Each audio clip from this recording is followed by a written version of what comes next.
Para edificar una casa o un edificio se necesitan planos.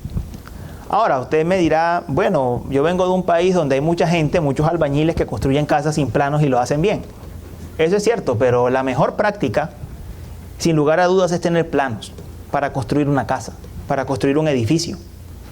Lo ideal es tener los planos de la casa y construir el edificio de manera que la construcción avance según un plan, y si nos desviamos en la construcción, podamos regresar a los planos y mirar dónde nos desviamos.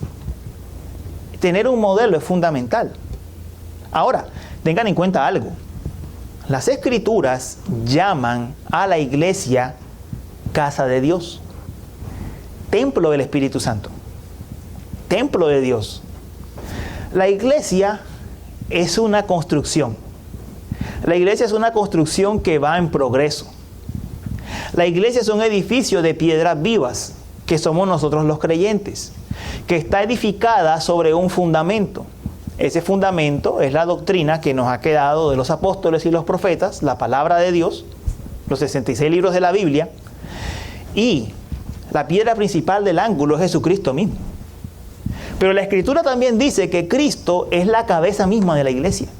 No solo la piedra angular, es la cabeza. Es decir, Él es quien da sus instrucciones acerca de cómo se debe edificar la iglesia, con la palabra de Dios.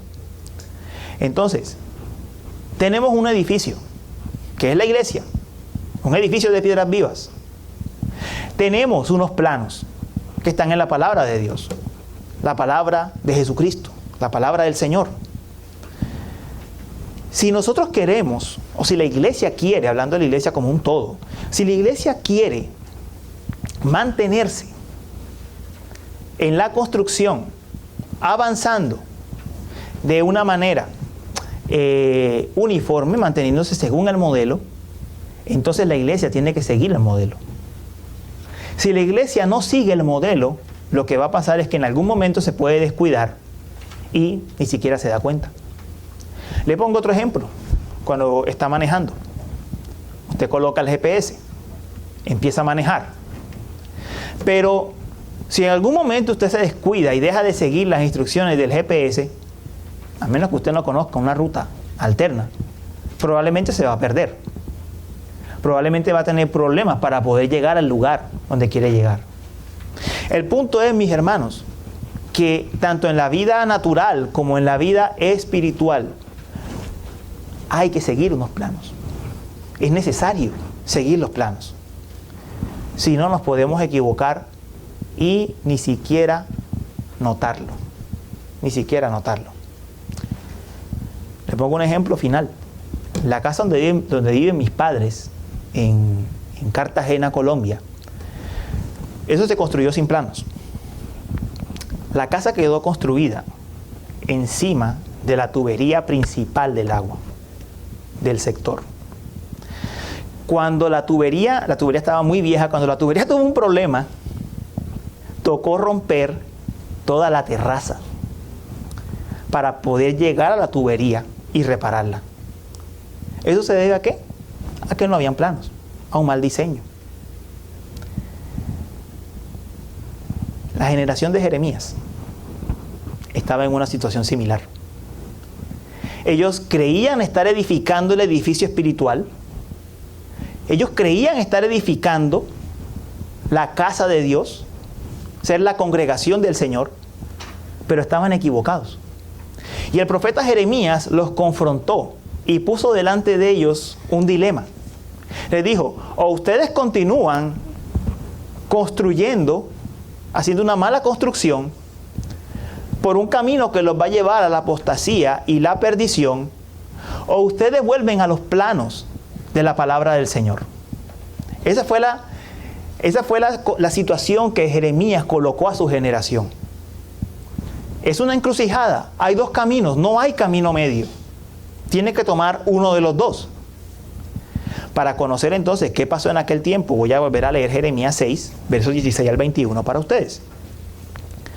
Así dice el Señor: párense en los caminos y miren, y pregunten por los senderos antiguos, cuál es el buen camino y anden por él, y hallarán descanso para sus almas. Pero dijeron, no andaremos en él. Entonces puse centinelas sobre ustedes que dijeran, escuchen el sonido de la trompeta. Pero dijeron, no escucharemos.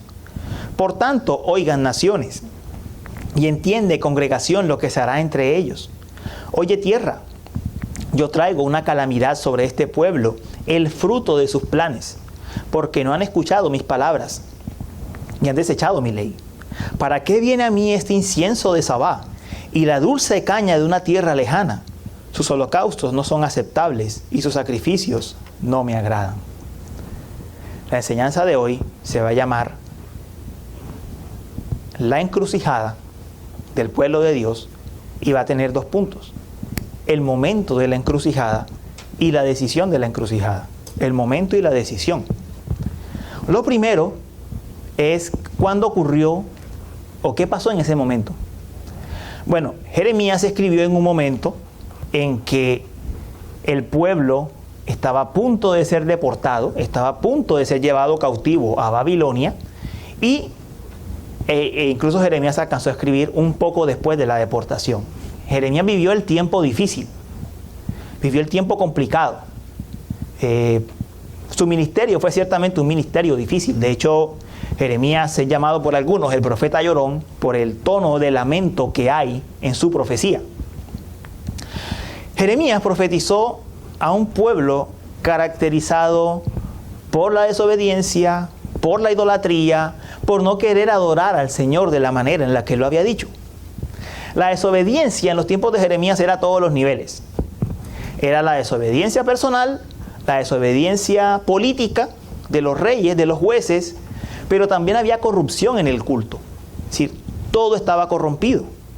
La adoración que Dios había ordenado se había deformado tanto que ya parecía adoración pagana. Ya parecía adoración pagana. Por ejemplo, en Jeremías 2, verso 8 dice, los sacerdotes no dijeron, ¿dónde está el Señor? Los que se ocupaban de la ley no me conocieron. Los gobernantes se rebelaron contra mí y los profetas profetizaban por Baal y andaban tras cosas que no aprovechan. Entonces, lo pongo de otra forma. Los que tenían la responsabilidad de enseñar la palabra de Dios, que eran los sacerdotes, debían hacerlo cada Shabbat, cada sábado, no la enseñaban. Los políticos se habían rebelado contra la ley del Señor. Y los profetas, los que debían dar los mensajes de advertencia al pueblo, no profetizaban de parte del Señor, profetizaban de parte de Baal. Y ustedes dirán, bueno, ¿y cómo los profetas del Señor terminaron siendo profetas de Baal? Bueno, porque ellos predecían no lo que decía la palabra, ellos no hablaban de acuerdo a la ley, no hablaban de acuerdo a lo que ya el Señor había establecido en su palabra, sino que hablaban lo que surgía de su propio corazón. Y decía, así dice el Señor. Y decían, así dice el Señor. Y era lo que el pueblo quería oír. Era justamente lo que querían oír. Vean, hay que leer los profetas.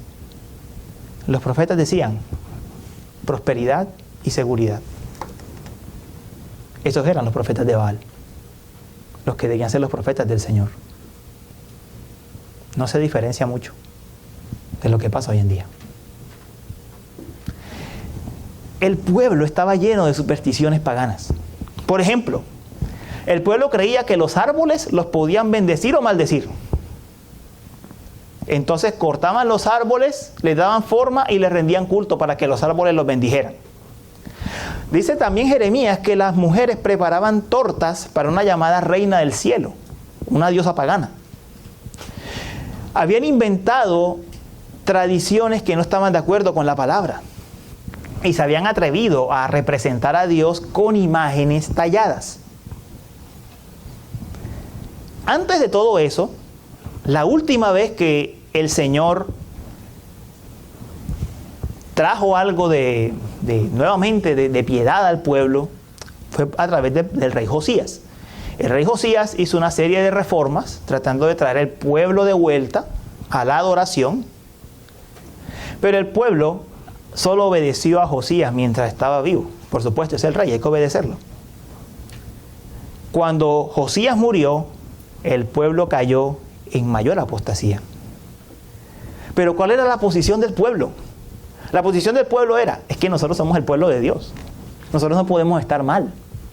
Nosotros somos los hijos de Abraham. A nosotros no nos puede pasar nada. Nosotros estamos bien. Y confiaban tanto en su posición como hijos de Dios, que se atrevían, que a pesar de que estaban ofendiendo al Señor, se atrevían a adornar su adoración, dice el pasaje de Jeremías 6, con incienso de Sabá y caña dulce de tierras ajenas.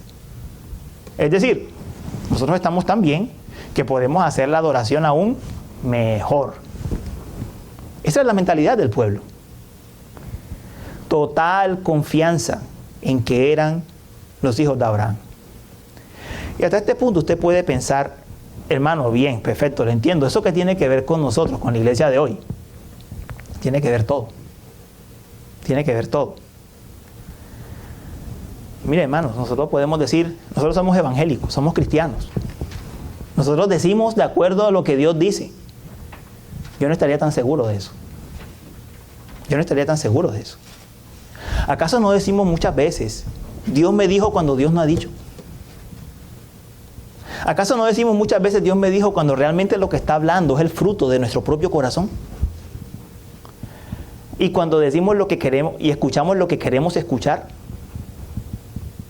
podemos decir, nosotros somos cristianos evangélicos, nuestra vida está consagrada a Dios. ¿Por qué decimos eso? Porque nos bautizamos, o porque tenemos 20 o 30 años de iglesia, o porque pertenecemos a X o Y denominación, cuando realmente vivimos una vida que está dividida entre lo secular y lo sagrado. Es decir, yo soy cristiano mientras voy a la iglesia, pero cuando no voy a la iglesia vivo como un pagano. Decimos, nosotros no adoramos como los católicos romanos, nosotros somos evangélicos. El hecho de que no adoremos como los católicos romanos no significa que estemos adorando de acuerdo a la palabra del Señor. Podemos decir, nosotros no tenemos ritos paganos como tenía la generación de Jeremías. Sí, nosotros tal vez no tenemos ni el incienso, ni el agua bendita, ni la extrema unción, ni adoramos la hostia, pero no tenemos la veneración a humanos, a pastores, a los llamados apóstoles y profetas de hoy. ¿Los veneramos? No colocamos música para inducir los estados de ánimo, ponemos total confianza en la música. La música es lo que lo va a hacer todo, la música es la que va a cambiar, la música es la que va a transformar a la gente. No hemos reemplazado la palabra del Señor por otros medios que Él no ha dicho que son los que van a transformar a su pueblo.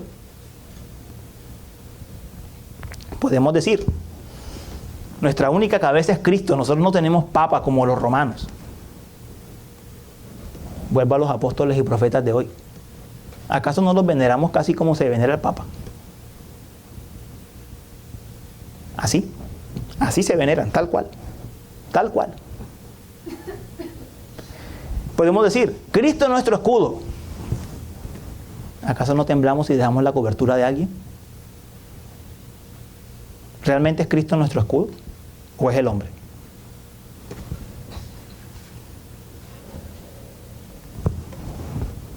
Somos el pueblo de Dios, no nos puede pasar nada. Lo mismo decía la generación de Jeremías. Lo mismo decía. Ese es el punto. Pero esa situación nos lleva a decir, las cosas no están bien, pero ¿qué hay que hacer? Y ese es justamente el punto donde Jeremías está llevando a la generación de él. Porque Jeremías le está diciendo a su generación, y este es el segundo punto, que hay una decisión que tomar, que hay una encrucijada. Es decir, que en el momento en que el Señor abre nuestros ojos y nos muestra que las cosas no están bien, que estamos en una idolatría casi igual a la del tiempo de Jeremías, con las mismas supersticiones, con las mismas falsas creencias, hay que tomar una decisión. Y la decisión está marcada en dos caminos. Dice, párense los caminos y miren, y pregunten por los senderos antiguos. ¿Cuál es el buen camino? Y anden por él, y hallarán descanso para sus almas. Una encrucijada es un momento de decisión.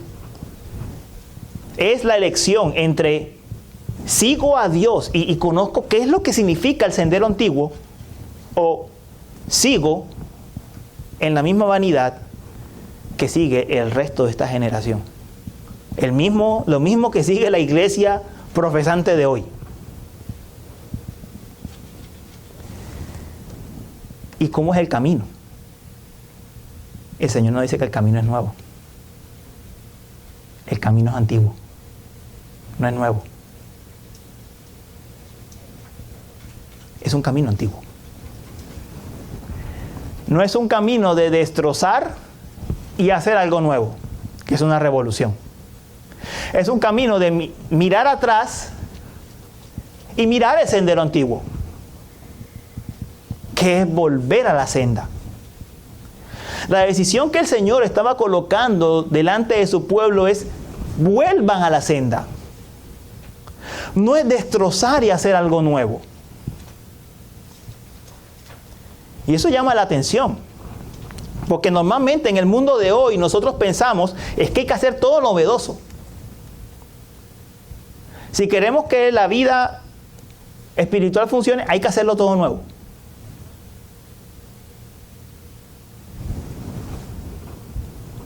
Para que los jóvenes se queden en la iglesia hay que colocarles la música que ellos quieren. No se pueden dar sermones de 30 o 40 minutos porque eso es muy largo. Demos charlas TED, 15 minutos. Y si utilizamos una pantalla de fondo para que sea más atractivo, mejor. Pongamos cámara de humo, pongamos música que influya, que induzca los estados de ánimo. Hagamos las cosas nuevas y así vamos a traer la generación siguiente. ¿Sabe qué dice el Señor? No es así. No lo digo yo, lo dice el Señor. No es así.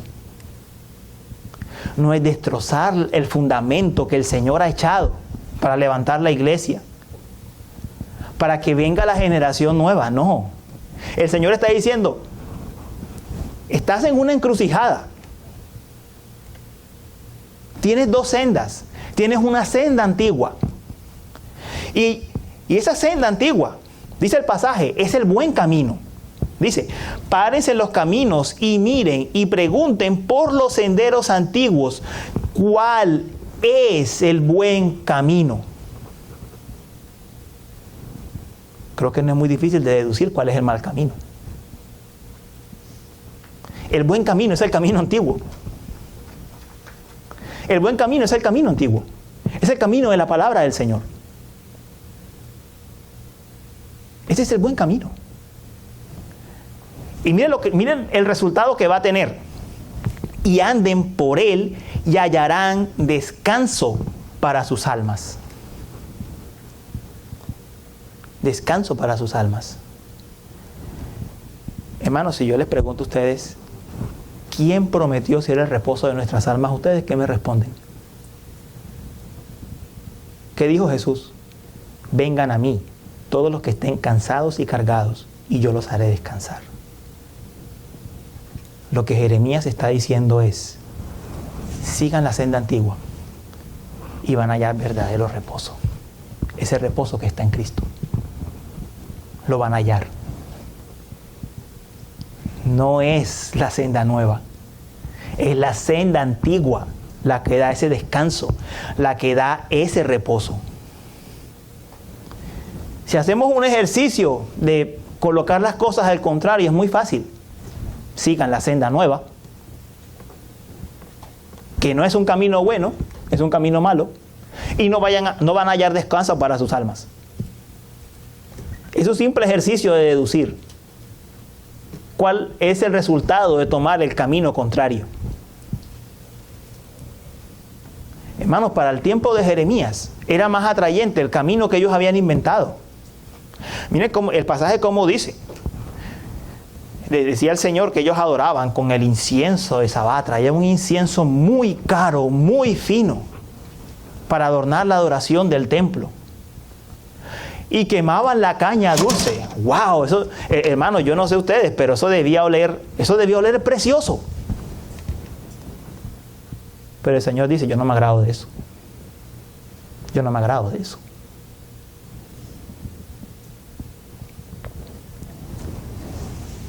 No todo lo que parezca agradable ante los ojos de la carne agrada a Dios en la adoración. La generación de Jeremías respondió el desafío. ¿Cómo dijo la generación de Jeremías? No andaremos en ese camino antiguo. Así dijeron. Y por si fuera poco, dice el pasaje también, que la generación de aquel tiempo, que Jeremías les volvió a decir, y yo coloqué delante de ustedes centinelas, atalayas, que les dijeran cuál es el camino, que les dijeran, escuchen el sonido de la trompeta. Y esa generación dijo, no escucharemos. No escucharemos. Entonces, ¿qué fue lo que le dijo el Señor a esa generación? Ustedes van a obtener el fruto de sus planes. Ustedes no quieren tener descanso para sus almas. No quieren seguir el camino bueno. Ustedes van a tener el fruto de lo que están buscando. ¿El fruto cuál fue? Judá fue llevada en cautiverio a Babilonia. Ese fue el fruto de lo que estaban cosechando. Fueron llevados en cautiverio. El templo fue destruido. Y yo le digo, hermano mío, esa generación fue llevada en cautiverio y tuvieron la oportunidad de enmendar, de regresar a la tierra prometida y enmendar. Hoy en día no hay esa oportunidad. Porque como dice la palabra de Dios, está establecido que uno muere y una vez el juicio. No hay otra forma. El momento para decidir en esa encrucijada qué camino tomar es ahora. Es ahora. No hay otro tiempo. Lo hubo para la generación de Jeremías, para nosotros no. No lo hay. El pueblo de Dios se ha encontrado una y otra vez en esa encrucijada. Pasó en los tiempos de Jeremías.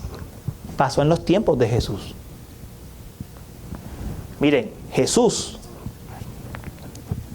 vino predicando la verdad de Dios, lo que las Escrituras siempre habían dicho. Jesús no fue un innovador.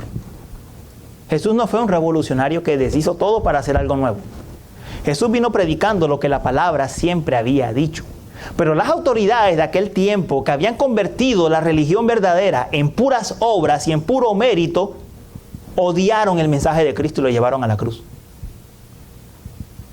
La iglesia cristiana nació precisamente como un regreso a la fe original, a la fe en Cristo.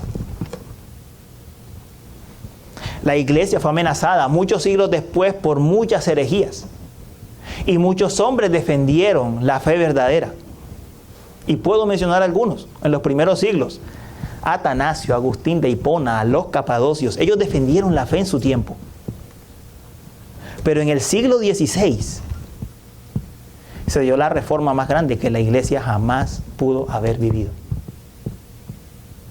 Cuando la corrupción romana había llegado a su colmo, cuando esas 95 tesis fueron colgadas en una catedral, cuando Dios levantó hombres como John Knox, Juan Calvino, Martín Lutero, para predicar la verdad.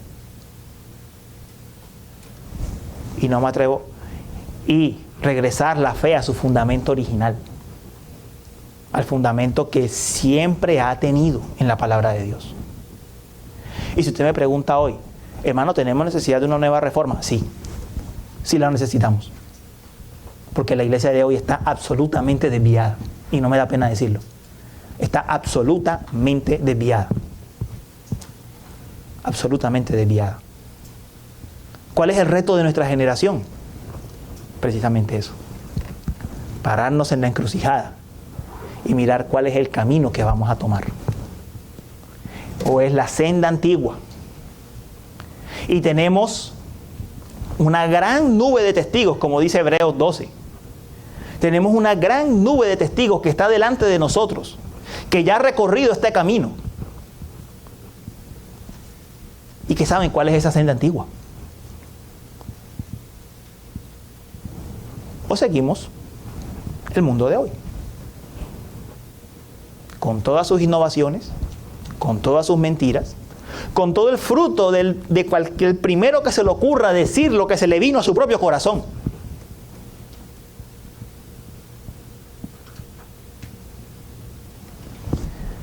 Hermanos, hoy en día se dicen tantas mentiras. Uno escucha a la gente decir, ¿teología para qué? Yo le digo algo, Jesús era teólogo, Pablo era teólogo. Las discusiones que usted encuentra en los evangelios y en las cartas son discusiones teológicas. Cuando Jesús discutía con los fariseos, eran discusiones de teología. ¿Cómo se interpretaba la escritura correctamente? Lea los evangelios y lo va a notar. Eran discusiones de teología. Cuando usted encuentra las cartas de Pablo, Romanos, que lo vamos a empezar a estudiar desde la próxima semana, Gálatas, Colosenses, son discusiones profundamente teológicas. El que dice, la teología no sirve, está echando la Biblia al tarro de la basura. Porque todo el mundo tiene una teología. Todo el mundo. Hasta el que dice no creo en Dios, está diciendo algo acerca de Dios. Teología no es otra cosa que decir qué pienso acerca de Dios y de su palabra. Incluso el que dice no creo, ya tiene una posición teológica. Está diciendo yo no creo lo que la Biblia dice acerca de Dios.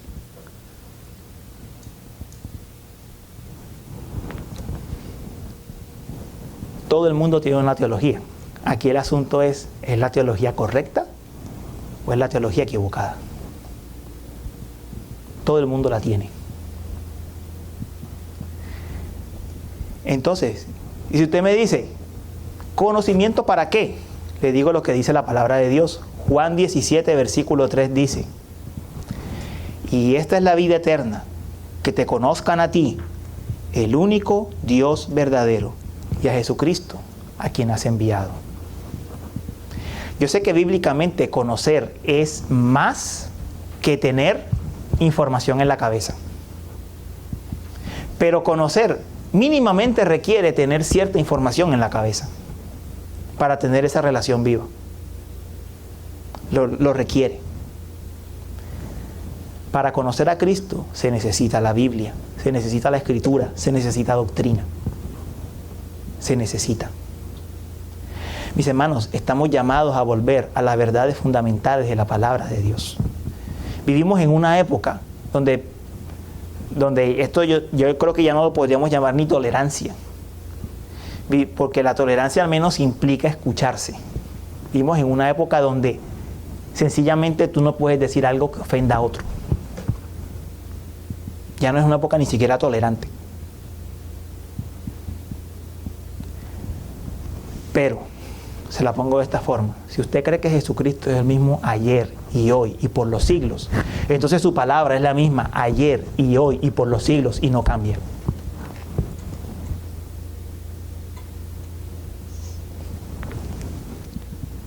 Tal vez la aplicación de la palabra cambia porque son nuevos tiempos, pero las verdades de la palabra jamás cambian. Entonces, este sermón ha sido una introducción a lo que vamos a ver en estos domingos. Hay que regresar a la senda antigua. Y la senda antigua está marcada en 5 principios. 5 principios que los voy a citar para ustedes y van a ser los temas de nuestros próximos sermones. Sola Escritura, solo Cristo, sola gracia, sola fe y solo para la gloria de Dios. 5 principios en que la fe de la iglesia o se mantiene o cae. Yo sé que esta introducción y este tema genera preguntas. lo sé. Y si la genera, bien, porque eso significa que el Señor está mostrándole algo que usted no había visto. Y eso está bien. Y solo le hago la recomendación de lo que el Señor dijo, que era la actitud loable, la actitud buena. El Señor le dijo de la iglesia de Berea, que la iglesia de Berea era noble, porque iba a la Escritura y confirmaba. Yo le digo eso. Escuche esta enseñanza y vaya a la Escritura y verifique. Es una actitud que Dios llama noble. Y necesitamos esa actitud noble, de ir a la Escritura y mirar qué dice. Si usted escucha esto, lo revisa con la Escritura y dice, sí, eso es lo que enseña la palabra del Señor. Fantástico. Ha tomado el camino de la senda antigua. Yo los invito a que se unan conmigo a una oración por esta serie de sermones que vamos a empezar. Oremos. Padre Celestial, venimos a ti con corazones humillados por tu palabra. Venimos con corazones, Señor, que han sido examinados por tu palabra, Señor. Padre Santo, vivimos en tiempos de mucha confusión. Vivimos en tiempos de mucha falsedad, donde cada tiempo se levanta, Señor, cualquier persona neófita en la Escritura a decir, soy un maestro, y desvía al pueblo. Pero, Señor, tú nos mandas en tu Escritura a defender la fe que fue dada una vez y para siempre a los santos, a tu pueblo. Ayúdanos a regresar a la palabra, Señor, a tomar este reto que Jeremías puso a su generación como propio y tomar la senda antigua, tomar el buen camino, tomar el camino que da descanso al alma, porque no hay otro camino, Señor. Obra, Señor, danos luz para entender tu palabra, danos luz para examinarla después, si es lo que queremos hacer. Y que tu palabra y tu espíritu nos guíen, Señor, a toda verdad, como se lo prometiste a los discípulos. Te lo rogamos, Señor. Amén.